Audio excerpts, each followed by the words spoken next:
Bienvenue sur ma chaîne pour une nouvelle vidéo, celle du bilan livresque du mois de juin, sachant que j'ai eu 2 acquisitions livresques ce mois-ci, je vous les présente également.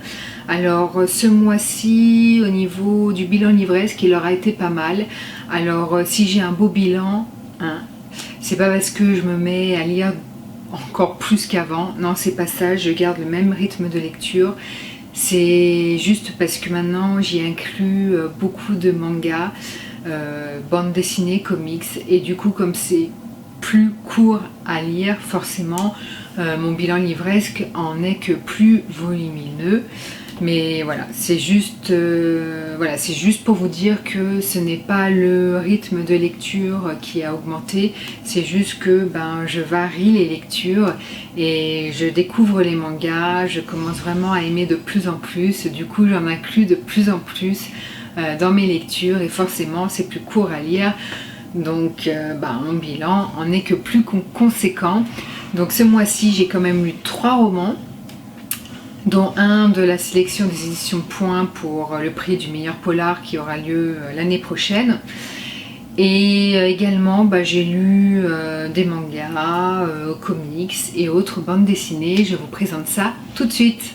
Aujourd'hui, dimanche 9 juin, je reviens vers vous pour vous parler de Carnet noir de Stephen King, édité par le Livre de Poche. Je l'ai lu dans le cadre du challenge Un printemps avec King, organisé par la booktubeuse Il est bien ce livre et également par Flo & Books, qui est une bookstagrammeuse que je suis.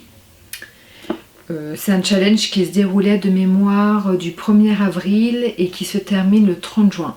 Donc j'ai encore tout le restant du mois de juin pour en lire un deuxième.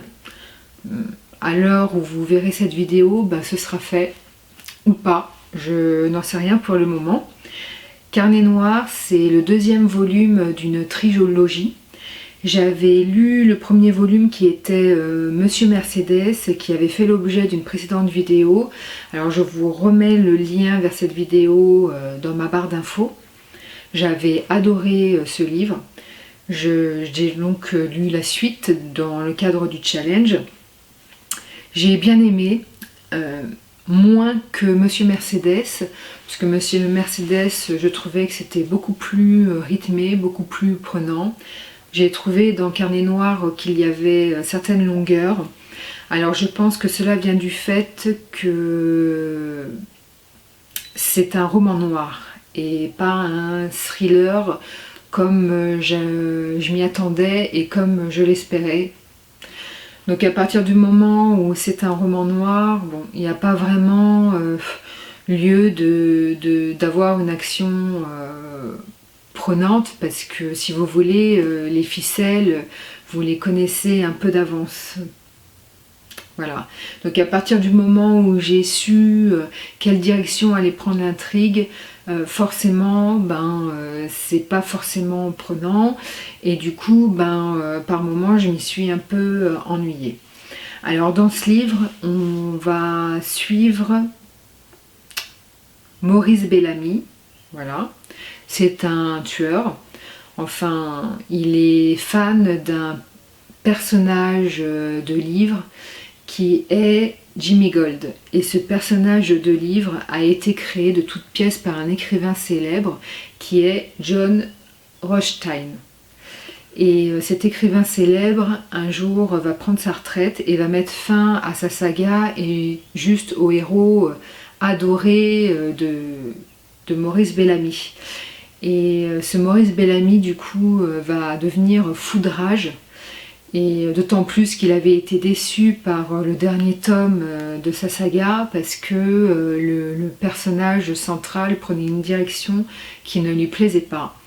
Et du coup, foudrage, il va assassiner cet écrivain à la retraite, déjà pour mettre la main sur sa fortune, mais surtout pour mettre la main sur ses carnets de notes. Voilà, en espérant, je suppose, y trouver peut-être la suite de la saga de Jimmy Gold, ou alors des notes dessus. Enfin bref, voilà, c'est vraiment un passionné de cet écrivain, un passionné de Jimmy Gold. Et forcément, il est à l'affût du moindre écrit là-dessus. Il va donc l'assassiner, mais ensuite tout ne va pas se passer forcément comme il l'avait imaginé. Voilà, je vous laisse lire ce livre pour connaître la suite. Voilà. Ce qui est vraiment intéressant dans ce livre, c'est le rapport du lecteur avec le livre. Ça tient tout le bouquin, c'est vraiment très très intéressant. J'y ai vu vraiment de grandes similitudes au niveau du perso du fanatique avec le personnage fanatique de Misery. Voilà, parce que pour ceux qui ne connaissent pas Misery, ça parle également d'une infirmière fanatique, d'un écrivain et surtout d'une saga dont l'héroïne est Misery. Et un jour, son écrivain préféré va avoir un accident et elle va le recueillir chez lui. En plus, ça tombe bien, elle est infirmière. Et quand elle va s'apercevoir que dans le dernier volume, cet écrivain met son héroïne, la tue en fait. Je ne sais plus dans quelles circonstances parce que je l'ai lu vraiment ado. Elle va devenir folle de rage et elle va séquestrer cet écrivain pour le forcer à faire une réécriture du dernier volume. Et ensuite de continuer des volumes suivants. Voilà, parce qu'elle n'imagine pas sa vie sans cette héroïne. C'est une fanatique dérangée, quoi. Un peu comme Maurice Bellamy dans Carnet Noir. Et c'est vraiment des gens qu'on peut pousser au meurtre. Donc pour vous dire à quel point. Et les deux persos ont vraiment des similitudes au niveau du caractère vraiment frappantes. Alors si vous ne connaissez pas Misery et que vous voulez découvrir du King, ou alors que vous aimez King et que vous n'avez pas encore lu ce livre, je vous conseille vraiment fortement de le lire parce que c'est pour moi son meilleur. Après c'est très personnel, mais il est génialissime ce livre. Je l'avais lu ado après avoir vu le film que à l'époque j'avais déjà vu au moins 3 fois d'affilée. Et il faut savoir que d'ailleurs l'héroïne du film qui joue l'infirmière dérangée, c'est Kathy Bates et elle avait reçu à cet égard l'Oscar de la meilleure actrice. Voilà, pour ce rôle, et elle est juste exceptionnelle dans le film. Le livre est un peu différent sur la forme mais pas le fond. Le fond de l'histoire est identique au film, c'est juste que c'est plus trash dans le livre, mais c'est aussi bien, voire peut-être même mieux. En tout cas, les deux se valent et voilà. Donc je vous invite à le lire si ce n'est pas encore fait. Parce que Carnet Noir, Monsieur Mercedes, j'ai adoré ce livre, je l'ai préféré comme je vous l'ai dit à celui-ci. Mais c'est pas ses meilleurs bouquins. Voilà. Le troisième me restant à lire est Fin de ronde. Donc je vais le lire parce que j'ai bien aimé les deux précédents, mais il faut avouer quand même que ce ne sont pas ses meilleurs livres. Voilà, il y en a des mieux chez King. Je vous parle maintenant bande dessinée, j'en ai 2 à vous présenter. Le premier c'est Horrific Land, une terrifiante aventure de Mickey Mouse, de Lewis Trondheim et Alexis Nem. Voilà, aux éditions Glénat. Alors je ne lis pas de Disney, je ne suis pas une fanat. Alors j'adore Disney, au niveau des dessins animés, des goodies, du merchandising.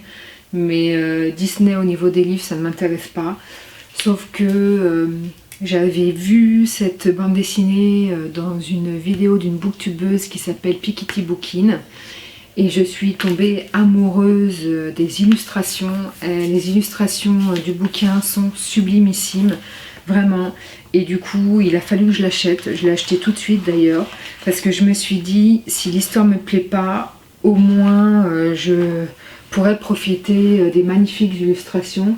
Alors je sais pas si vous voyez bien d'où vous êtes.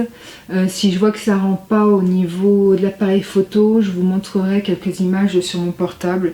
Mais voilà, les illustrations sont sublimissimes. Alors c'est vraiment une bande dessinée destinée aux plus jeunes, hein. C'est vraiment pour les enfants. Puisqu'en fait Mickey, Donald et Dingo vont ouvrir leur cabinet de détective privé. Et un jour, ils vont recevoir la visite d'une dame qui a perdu son chat et elle leur demande de le retrouver. Donc c'est pas une véritable enquête pour eux de base, mais tout ça va les mener dans un étrange parc d'attractions avec des fantômes mécaniques, et dont certains sont peut-être pas si mécaniques que ça. Et ça va leur permettre en fait de prendre la direction d'une enquête parallèle, on va dire, une véritable enquête parallèle. Je vous en dis pas plus, ça se lit vraiment très vite, hein. Je crois que je l'ai lu en 20 minutes, une demi-heure, et pourtant sachant que j'ai vraiment bien apprécié les images.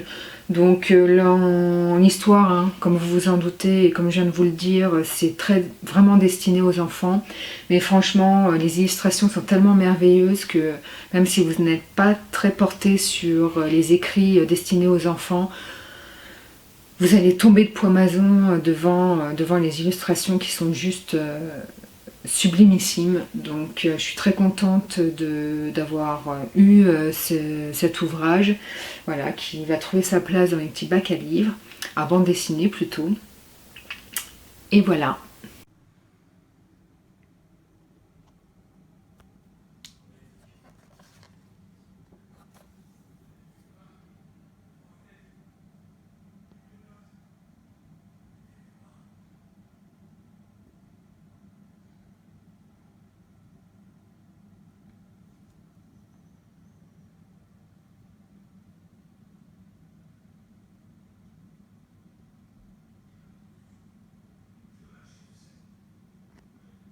La deuxième bande dessinée que je vous présente, Les Ignorants d'Étienne Davodo, récit d'une initiation croisée.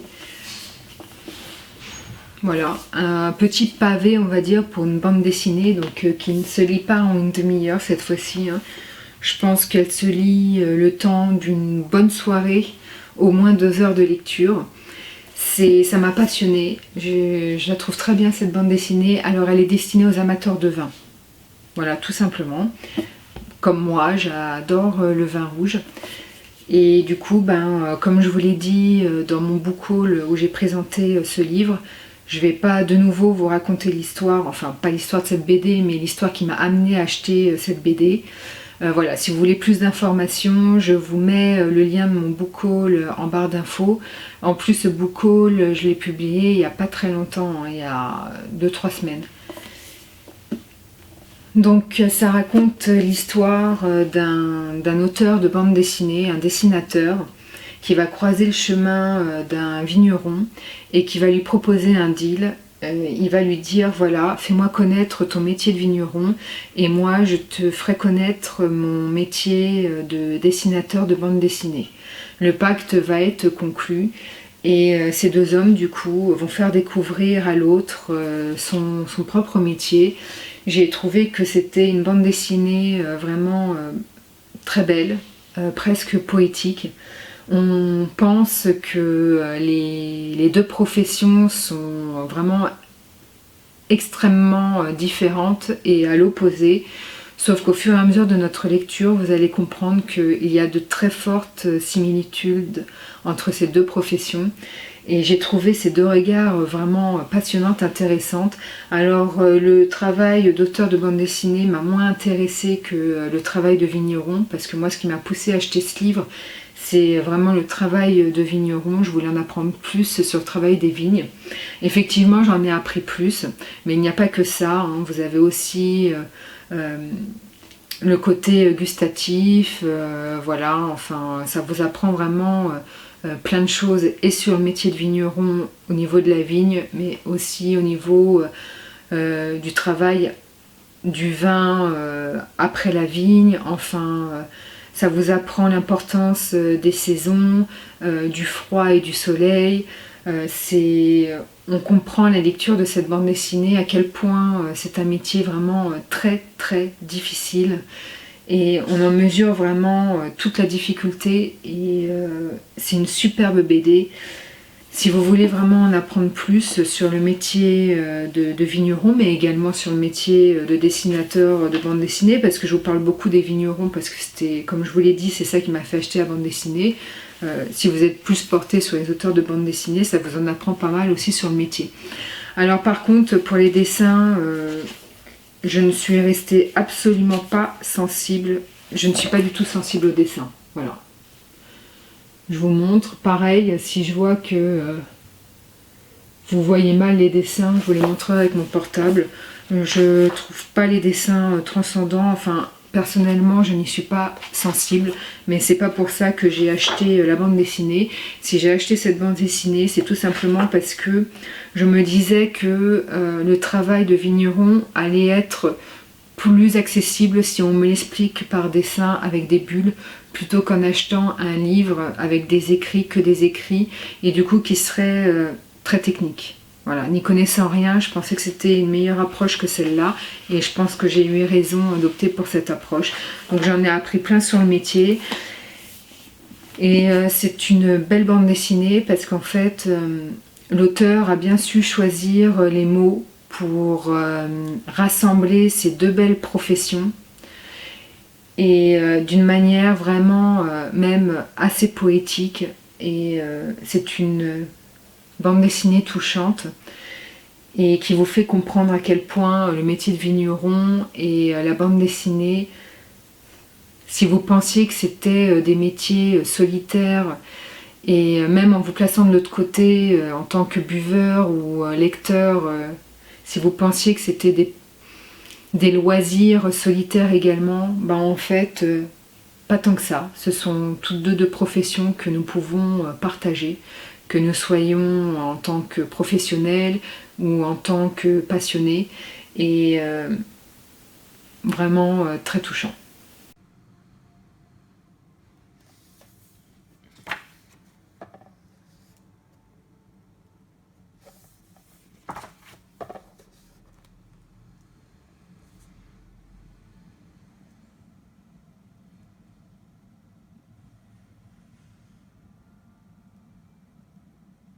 Et la dernière lecture que je vais vous présenter aujourd'hui, c'est un manga, le tome 1 de Death Note. C'est écrit par... Alors le scénario a été écrit par Tsugumi Oba et le dessin Takeshi Obata. Donc là, on va dire deux mangaka, puisque vous avez le scénariste et le dessinateur, donc qui travaillent en binôme. Je vous en parle pas maintenant parce que il y a... Alors moi j'ai la Black Edition, donc il faut savoir que c'est un manga qui comporte 13 volumes dans la version normale. Il n'y en aura pas plus. C'est vraiment, la saga contient que 13 volumes, en sachant que le 13e volume de l'édition normale n'est pas obligatoire, puisque apparemment ce serait plus au niveau explicatif sur le manga, donc vous n'êtes absolument pas obligé de le lire, donc on va dire que c'est 12 volumes, en sachant que dans la Black Edition il n'y en a que 6, donc je suppose que 2 tomes de la version normale équivaut à un tome de la Black Edition. Si je sais compter, normalement le compte est bon. Je vous en parle pas maintenant parce que je veux pas de doublons et que je préfère vous en parler quand j'aurai fini les 6 volumes, sachant que ce sera dans pas longtemps, parce que c'est une saga pour laquelle j'ai un coup de cœur, qui est génialissime et très très addictive. Donc là je me suis commandé le 2e volume. Dès que j'ai terminé un volume, je me commande les suivants. Donc là on est début juin encore. Je pense que d'ici fin juillet ou max fin août, j'aurai terminé tous les volumes de cette saga. Aujourd'hui, dimanche 16 juin, je reviens vers vous pour vous parler d'Iboga de Christian Blanchard aux éditions Point. C'est le 2e livre que je lis dans le cadre de la sélection du prix du meilleur polar des éditions Point pour l'année 2019. J'ai adoré ma lecture. Dans ce livre, on va suivre Jefferson Petitbois qui a été condamné à mort parce que c'est un meurtrier, il a commis des atrocités et il est condamné à mort. Nous sommes dans les années 80, enfin avant l'élection, juste avant l'élection de François Mitterrand. C'est pas une histoire vraie, hein, c'est de la fiction pure et simple. Mais bon, nous sommes juste avant l'élection de François Mitterrand en tant que président, donc du coup la peine de mort existe toujours et ce meurtrier va donc être condamné à la peine capitale. Son avocat commis d'office va déposer une requête auprès du gouvernement pour faire une demande à savoir que sa peine soit commuée en peine à perpétuité. Ce qui va être accepté puisque sa requête va être déposée juste avant l'élection de François Mitterrand. Donc François Mitterrand va être élu et du coup c'est lui qui va accepter cette demande. Du coup Jefferson va voir sa peine être commuée en peine de prison à perpétuité. Voilà. Alors on va suivre Jefferson toutes ces années en prison. C'est un livre, c'est pas une enquête policière à proprement parler, c'est pas du tout une enquête policière. C'est vraiment une introspection dans la vie de Jefferson, c'est-à-dire qu'on va suivre Jefferson du début à la fin en prison. Donc on va le suivre dans ses émotions, dans son évolution, ses réflexions. C'est ce qu'il ressent face à la mort, puisque à la base, au début du livre, il était censé mourir. Ensuite, on va voir ses émotions face à la bonne nouvelle, entre guillemets. Est-ce que c'est vraiment une bonne nouvelle? Mais voilà, face à la bonne nouvelle qui est le fait qu'il va voir sa peine être transformée en peine à perpétuité. Voilà, et puis les difficultés qu'il va rencontrer en prison également. Voilà, donc c'est vraiment une introspection de la vie de Jefferson, de ses pensées, réflexions, émotions. C'est ça tout le long du livre. Ça pourrait paraître chiant, sauf que c'est passionnant, parce que Jefferson a des choses intéressantes à dire, il est loin d'être bête. Et ce que j'ai vraiment aimé dans ce livre, et je trouve que c'est un tour de force de la part de l'auteur, c'est que on devrait détester ce meurtrier parce qu'il a commis des choses atroces, qu'on va savoir bien évidemment au cours de notre lecture, mais plus à la fin du livre. Et on devrait détester cette personne, et sauf que, chose très surprenante, on va l'apprécier. Et Jefferson, non seulement va l'apprécier, mais il va aussi nous émouvoir. Et je trouve que c'est vraiment quelque chose d'assez perturbant, parce que ça ne devrait pas être le cas. Et de l'autre côté, je dis chapeau à l'auteur, parce qu'il faut savoir que l'auteur, je l'ai trouvé très neutre dans son récit. Et il ne prend pas parti. Au début, quand j'ai lu le livre, je me suis dit, bon, super. Alors, le thème m'intéressait, mais de l'autre côté, je me disais, super, ça va être encore un plaidoyer contre la peine de mort. Ça va me saouler, je vais me sentir manipulée. Et en fait, pas du tout. C'est pas du tout ça le thème de l'histoire. Que vous soyez pour ou contre la peine de mort, l'auteur n'en a fichtrement rien à foutre. C'est pas le sujet de l'histoire. Et l'auteur est vraiment vraiment neutre. Je dirais même qu'il a un ton plutôt détaché dans le bouquin. Voilà, c'est juste qu'il réussit à nous émouvoir et à nous faire apprécier un meurtrier. Franchement, chapeau. J'ai vraiment adoré ma lecture. Je reviens sur ma présentation du livre dans mon book haul que j'ai diffusé il y a peut-être 15 jours, je sais plus. Je vous remets le lien en barre d'infos. Mais il était dans mon book haul et je vous avais fait un résumé du livre et je vous avais dit que je pensais qu'Iboga, au vu du terme et du fait qu'il y ait la représentation d'un Africain dans des flammes sur la couverture, je pensais que ça devait peut-être être de la magie vaudou. Sauf que, excusez ma très grande ignorance, en fait, Iboga, c'est une drogue dure. Je ne le savais absolument pas. Les drogues n'étant pas du tout un sujet qui m'intéresse, voilà, je ne consomme pas de drogue, et puis ça m'intéresse absolument pas, et je m'y intéresse pas non plus. Donc du coup, je ne savais pas du tout de quoi ça traitait. Voilà, Iboga, c'est une drogue dure. Je vous en dirai pas plus. Mais c'est vraiment vraiment un très très bon bouquin. Je l'ai vraiment trouvé très réussi. Et voilà, c'est prenant, ça amène beaucoup de réflexions sur les comportements humains et puis surtout les comportements sociaux. C'est tout ce que j'aime. Ah oui, et je reviens aussi sur un truc. Je vous ai dit que le meurtrier avait commis des crimes atroces, etc. Pour ceux qui sont hyper émotifs, hyper sensibles, blablabla, faut savoir que l'auteur ne fait pas dans le voyeurisme du tout. Donc si les atrocités à un moment du livre, on va les connaître puisqu'il va bien falloir à un moment donné nous les raconter, sachez que les scènes sont suggérées et ne sont absolument pas dans le détail. Voilà, donc très bien pour notre sensibilité à tous. Et j'apprécie plutôt parce que moi qui pendant longtemps ai eu des livres, j'ai lu des livres très malsains, très violents, et c'est vrai que qui étaient super durs à lire. Faut savoir que je sais pas, là j'ai eu une période où j'en ai un peu marre de toute cette violence, et c'est vrai que juste suggérer des scènes violentes, ça me va. Bref. Ce livre est d'un réalisme et d'une puissance vraiment saisissant. J'adore. Cette semaine, j'ai terminé ma lecture de Fin de ronde de Stephen King aux éditions Françoisir. Ça clôture, comme son nom l'indique, la trilogie de Monsieur Mercedes.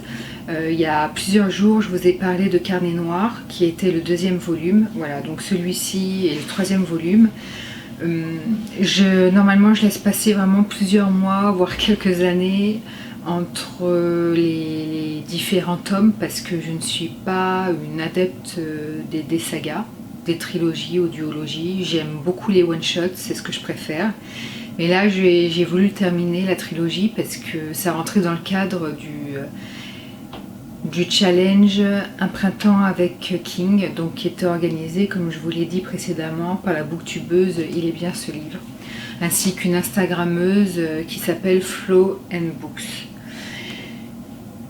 Ça clôture donc la trilogie. Je vais revenir brièvement sur le résumé parce que j'en avais déjà parlé dans une précédente vidéo de Monsieur Mercedes. Donc là, je vous fais un résumé que de Monsieur Mercedes, pas des autres volumes.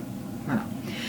Mais pour vous donner quand même une idée de l'histoire, c'est un jour, vous allez avoir des centaines de gens qui vont faire la queue devant une porte qui va leur donner accès à un job.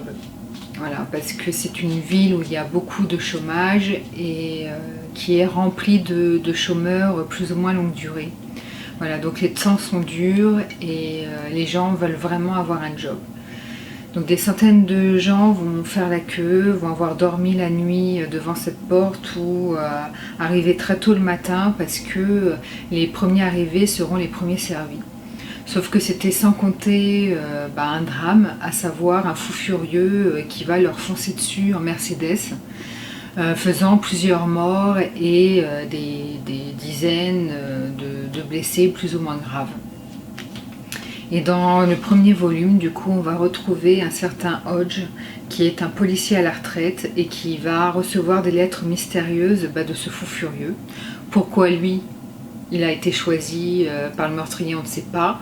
En tous les cas, Hodge va mener la quête avec des personnes qui vont le rejoindre, qui vont devenir ses amis. Voilà, je suis brève. Et vous l'aurez compris, donc c'est une enquête policière pour retrouver le meurtrier. C'est un peu un jeu de course-poursuite, enfin plutôt de cache-cache entre le meurtrier et Hodge. Ce sera le tome que j'aurai le moins apprécié de cette trilogie. Alors dans celui-ci, autant dans les autres volumes vous n'en aviez pas, mais dans celui-ci vous avez un petit côté surnaturel qui n'est pas surprenant de la part de King puisque c'est un auteur qui est censé écrire des romans avec beaucoup de fantastique, de science-fiction, de surnaturel. Voilà, donc il n'y a pas de surprise par rapport à ça, sauf qu'il n'y en avait pas dans les 2 précédents volumes, qui étaient vraiment des romans noirs, plus romans noirs, mais en restant réaliste. Là, c'est pas le cas du tout. Sauf que pour qui connaît Stephen King, c'est un conteur fantastique fantastique dans le sens formidable, extraordinaire, exceptionnel, dans le sens où il raconte des histoires improbables, mais il arrive toujours à nous faire croire à ces histoires improbables. Voilà, c'est son grand talent. Mais si j'ai moins aimé ce volume, c'est déjà d'une part, alors c'est vraiment par rapport à une histoire de goût, parce que cette trilogie est vraiment très bonne. C'est juste que moi je ne suis pas du tout saga, trilogie. Je préfère les one-shot, parce que tout ce qui n'est pas one-shot finit par me lasser. Voilà, je sais pas pourquoi, j'ai du mal à lire quand il y a plus de 2 bouquins, c'est bon. Donc je pense que c'est par rapport à ça que j'ai eu un peu de mal à le lire. Il se lit bien, il n'y a pas de souci. Il est très très semblable au premier volume. Alors moi je vous donne un conseil, c'est soit vous voulez lire cette trilogie et dans ce cas-là obligatoirement il faut la lire dans l'ordre parce que sinon vous allez être spolié. Soit vous ne voulez lire qu'un de la trilogie et à ce compte-là vous ne lisez que le deuxième. Voilà, parce que vraiment le premier volume et le troisième volume sont vraiment étroitement liés et on ne peut pas les lire l'un sans l'autre, alors que le deuxième, bon, c'est un peu différent.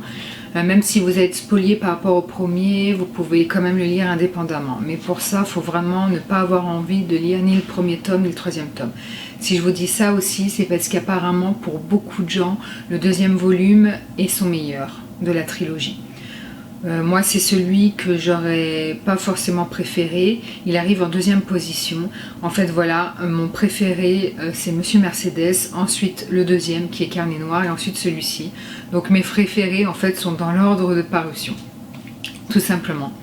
Donc ici c'est vraiment une histoire de goût. Dans celui-ci on y trouvera, comme je vous l'ai dit, un peu de surnaturel, mais je pense que si c'est pas mon préféré, c'est juste parce que je me suis lassée et que j'en avais marre de lire cette trilogie. Voilà, mais ce volume est quand même moins drôle que le premier. Le premier m'avait fait beaucoup rire. J'avais vraiment adoré ce volume, il était super rythmé. Celui-ci, je pense, avec le recul, qu'il est autant rythmé que les précédents volumes. Enfin, que le premier, parce que le deuxième était plus lent. Mais c'est juste que si je l'ai trouvé moins rythmé, c'est juste parce que comme je vous l'ai dit, je me suis lassée de cette trilogie et là j'ai vraiment envie de lire autre chose. Voilà, mais pour faire simple, c'est une bonne trilogie qui a été appréciée par beaucoup de gens, surtout par les fans de Stephen King.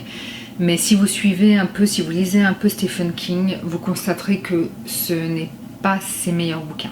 Pas du tout ses meilleurs bouquins. Voilà, mon préféré reste vraiment Misery. Après, voilà, chacun a ses préférences, mais je trouve cette trilogie moins bonne que ce qu'il a l'habitude de faire, tout en restant quand même une lecture super plaisante à lire. Juste pour vous tenir informé, mais je ne vous en parlerai pas, j'ai terminé le deuxième volume de Death Note. Alors pour rappel, hein, je suis dans la Black Edition, donc des doubles volumes, donc ce sera le deuxième volume sur 6 dans la Black Edition, puisque les volumes standards comportent 13 volumes. Toujours aussi exceptionnel, j'adore, j'ai adoré autant que le premier. Je vais pas arrêter de vous le répéter, hein, c'est vraiment un manga génialissime.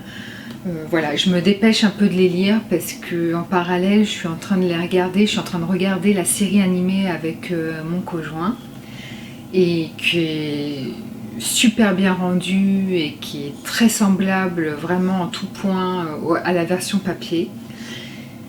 Donc je me dépêche un peu de les lire. J'avais comme pour objectif de lire les 6 volumes d'ici fin juillet. Je vous en reparlerai à ce moment-là. En attendant, je vous dis juste que c'est un manga que je trouve extraordinaire et brillant. Voilà, c'est tout ce que je dirais là-dessus. Comme je dois me dépêcher de les lire, tout en les dégustant malgré tout, mais disons que je les lis vraiment à la chaîne sans faire de pause entre chaque volume en lisant autre chose. J'ai acheté le 3e volume, voilà. Il m'en manquera que 3, en sachant que je l'ai déjà commencé, mais bon, ça se lit par la fin, donc j'en suis au début, j'ai lu que ça pour le moment. Mais j'adore, je vais pas arrêter de vous le dire, j'adore. Et pour terminer, une bande dessinée aux éditions Françoisir. Donc là, c'est pas une édition Fnac Delcourt. Voilà, je crois que c'est Delcourt qui publie les albums de The Walking Dead. Moi je les achète chez Françoisière car ce sont des doubles volumes à 19,90 €, un truc dans le genre. Sauf qu'à la Fnac c'est le simple volume à 14-15 €.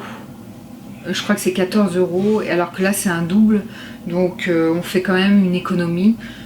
J'aime moins au niveau couverture que les éditions Delcourt, que je trouve plus jolies, mais bon, je suis adhérente Françoisière et je suis obligée d'acheter des livres tous les 3 mois, tous les 2-3 mois. Donc quand j'ai un achat à faire, en général je me tourne vers Walking Dead quand il est sorti. J'ai un peu de retard sur les éditions Delcourt, parce que tout simplement les éditions Françoisière les sortent en retard par rapport aux éditions Delcourt.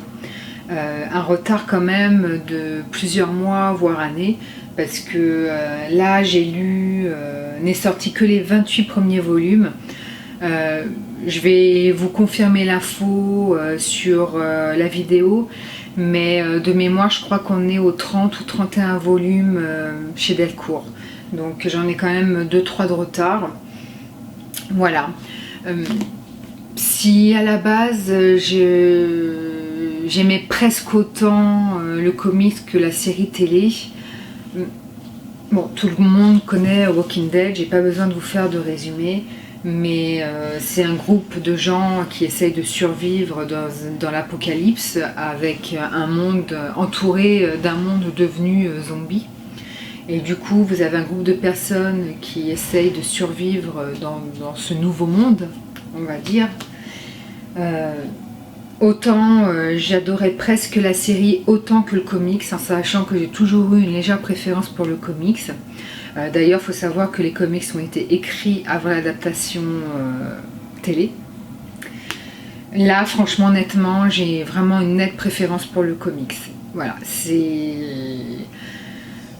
Là je souffre en regardant la série télé.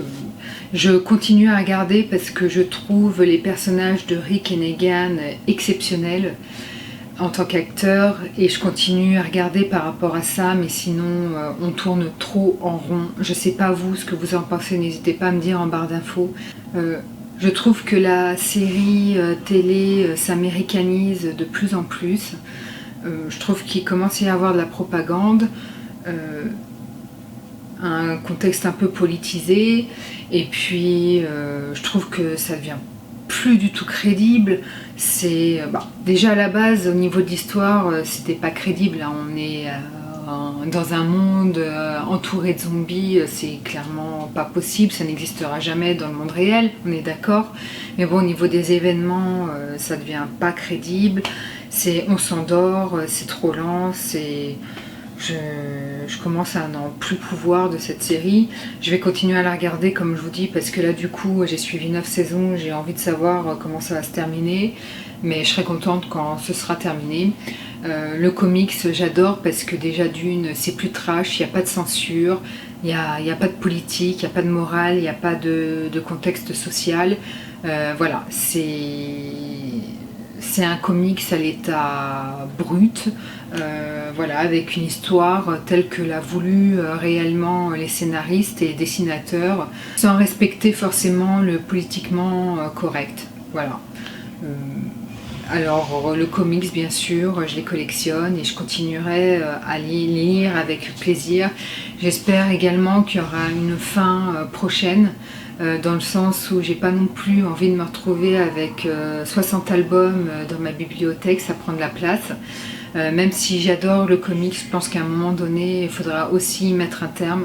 Alors je sais pas quand, d'ailleurs ça me donne l'idée de faire des recherches à ce sujet, pourquoi pas. On verra et puis je vous dirai tout ça.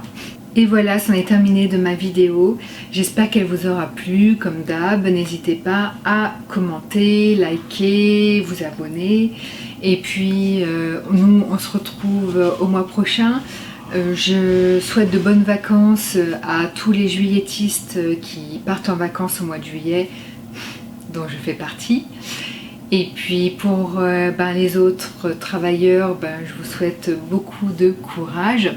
En attendant, je vous souhaite d'avoir de belles lectures. J'espère que le beau temps et les congés vous profiteront et puis vous feront découvrir de chouettes lectures. N'hésitez pas à les partager en barre d'infos et à me donner des conseils parce que c'est avant tout un échange. Je suis pas là, j'ai pas créé un blog sur Instagram ou une chaîne YouTube pour seulement vous donner moi des conseils, mais si vous souhaitez m'en donner également, c'est avec grand plaisir qu'on échangera. Et puis je vous souhaite un beau mois de juillet et puis j'espère qu'il fera beau.